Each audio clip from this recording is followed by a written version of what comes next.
Evangelho de Lucas, capítulo 23. Então, toda a assembleia levantou-se e o levou a Pilatos, e começaram a acusá-lo, dizendo: Encontramos este homem subvertendo a nossa nação. Ele proíbe o pagamento de imposto a César e se declara ele próprio o Cristo, um rei.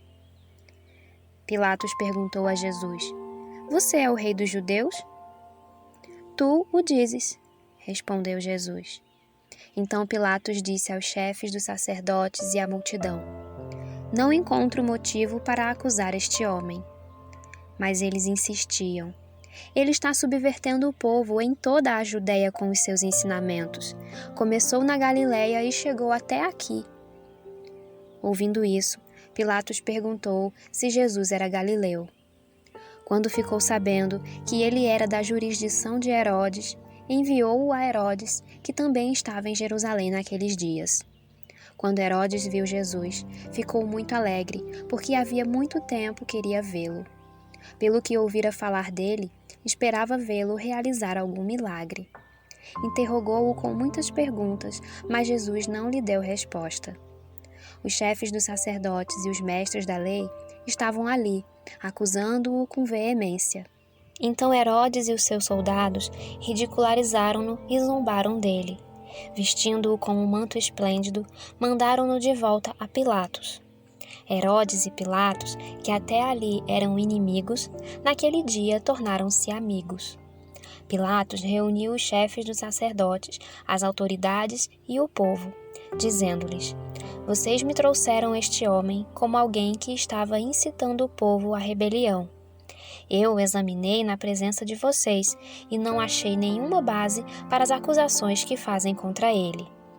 Nem Herodes, pois ele o mandou de volta para nós. Como podem ver, ele nada fez que mereça a morte. Portanto, eu o castigarei e depois o soltarei. Ele era obrigado a soltar-lhes um preso durante a festa. A uma só voz, eles gritaram: Acaba com ele! Solta-nos, Barrabás! Barrabás havia sido lançado na prisão por causa de uma insurreição na cidade e por assassinato. Desejando soltar a Jesus, Pilatos dirigiu-se a eles novamente.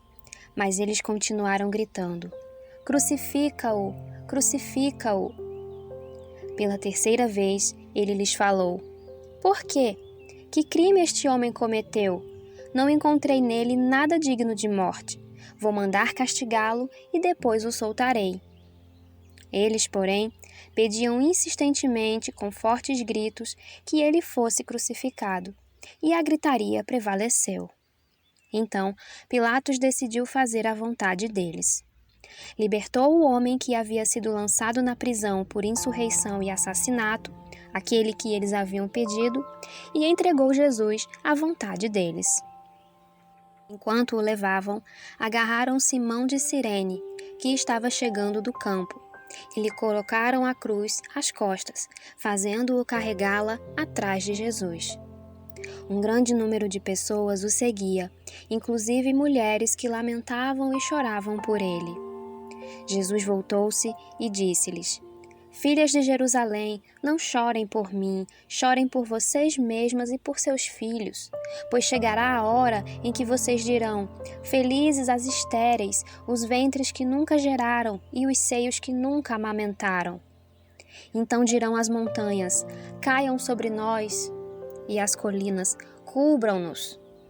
Pois se fazem isto com a árvore verde, o que acontecerá quando ela estiver seca? 2 outros homens, ambos criminosos, também foram levados com ele para serem executados.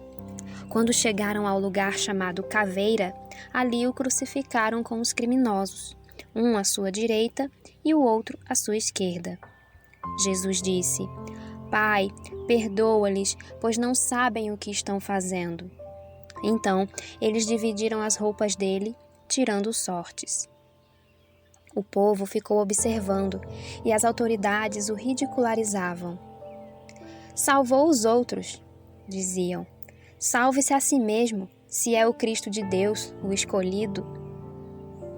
Os soldados, aproximando-se, também zombavam dele. Oferecendo-lhe vinagre, diziam: Se você é o rei dos judeus, salve-se a si mesmo. Havia uma inscrição acima dele, que dizia: Este é o rei dos judeus.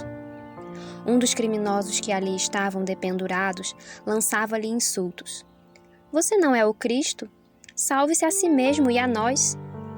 Mas o outro criminoso o repreendeu, dizendo: Você não teme a Deus, nem estando sob a mesma sentença?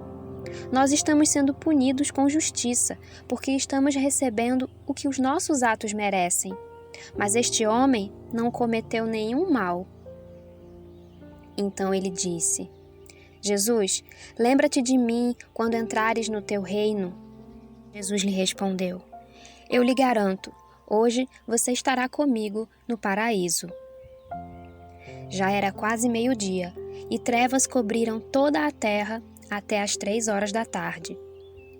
O sol deixara de brilhar, e o véu do santuário rasgou-se ao meio.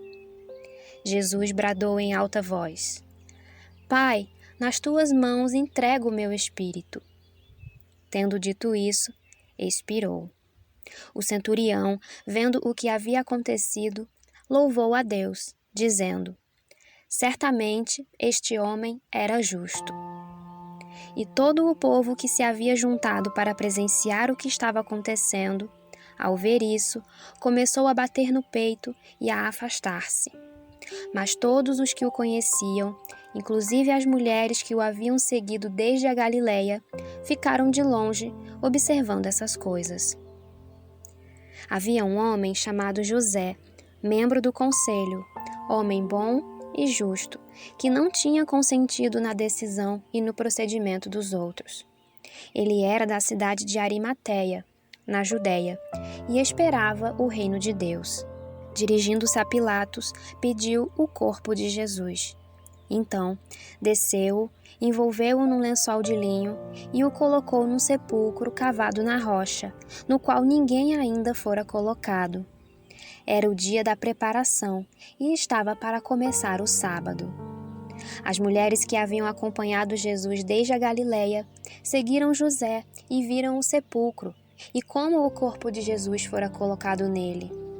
Então foram para casa e prepararam perfumes e especiarias aromáticas, e descansaram no sábado em obediência ao mandamento.